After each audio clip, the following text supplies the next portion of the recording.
Yes, today I would like to take the opportunity to introduce you all to an antique iron kettle, which I have not talked about for a long time. Let's get started right away. Iron kettle.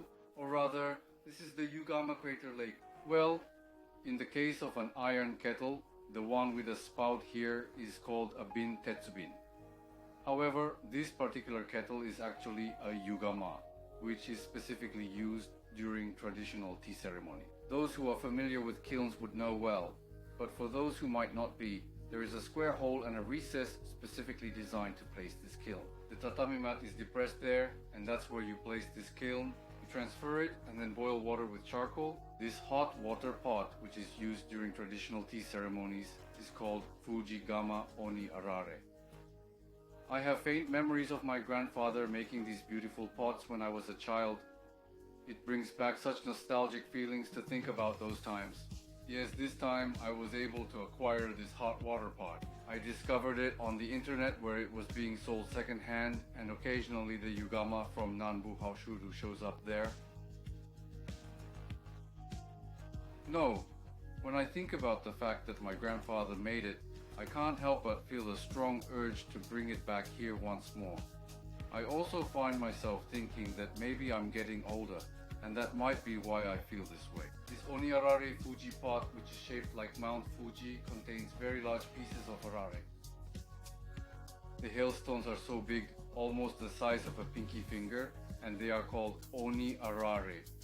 Well, the hailstone pattern on Nambu iron kettles is well known and quite popular, but this particular Oni Arare is quite rare and unique. It might not be very common, but it certainly has a rugged, masculine and powerful presence that is hard to ignore. You know how an ogre's club has things like this attached to it, right? Like sharp rice crackers, being conscious of such things is important. Yes, I heard it was made with that in mind. Well, I would like to take a moment to introduce the inside to everyone. It has been used with great care.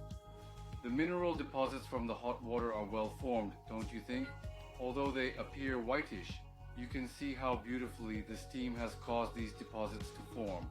And inside, they are also quite beautifully formed. You know, reaching this point, it certainly can't be achieved in just a mere 10 years. Here, in this location, there is an engraving.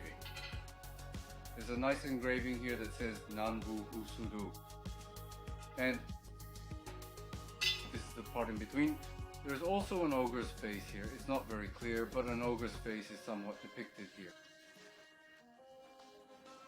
On this lid, well, you can see that this is a wooden piece.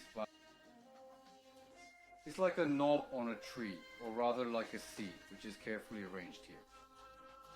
So there's also something like a triangular pyramid here, and well, my grandfather was someone who liked to creatively work on such intricate details. Oh yes, that's right. I think it can hold nearly 5 liters.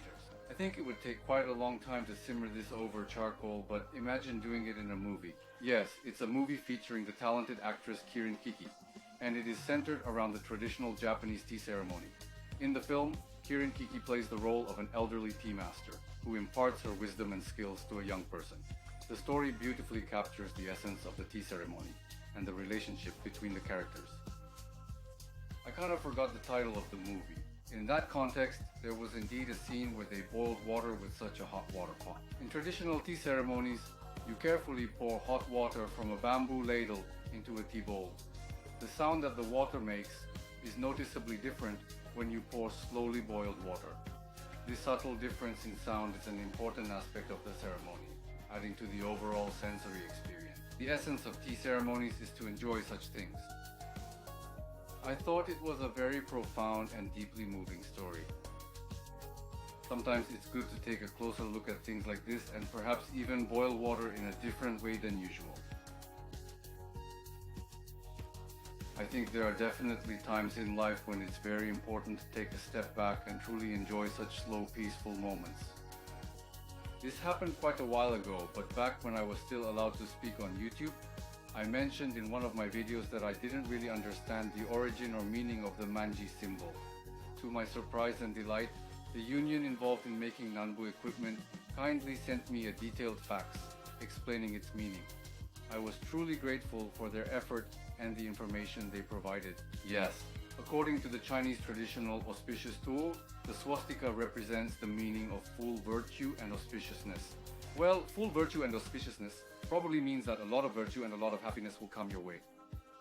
I discovered that the swastika is arranged in such a way that a lot of happiness and good fortune will come to you. This symbol, when positioned correctly, is believed to bring an abundance of joy and prosperity into your life. This is the right swastika. This is the left-facing manji symbol. They are arranged like this, and many of them are arranged between these rocks. The swastika was historically considered a symbol of the sun and day in ancient civilizations such as India, Greece, Persia, and various other places. Yes, later on, it eventually came to be used in Buddhism as an amulet or, well, a protective charm serving as a symbol. There are left swastikas and right swastikas. Both are used in the private sector, but the left swastika is more commonly used. It is widely understood that the swastika pattern is believed to have the meaning of bringing in a lot of happiness and joy.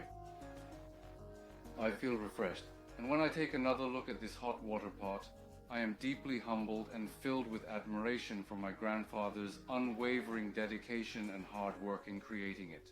I think just this part is fine, but no, even here, I find myself deeply moved and inspired.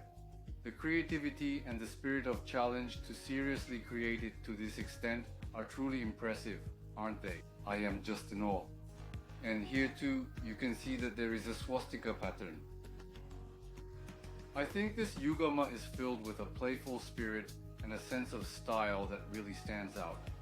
It has a unique charm and character that makes it truly special. Yes, today for the first time in a while, I introduced everyone to antique Nambu iron kettles, Nambu iron pots, and hot water cauldrons. Yes, my grandfather, the second generation, and Obinoshin each have their own hot water pots, which stand together as a testament to the greatness of tradition.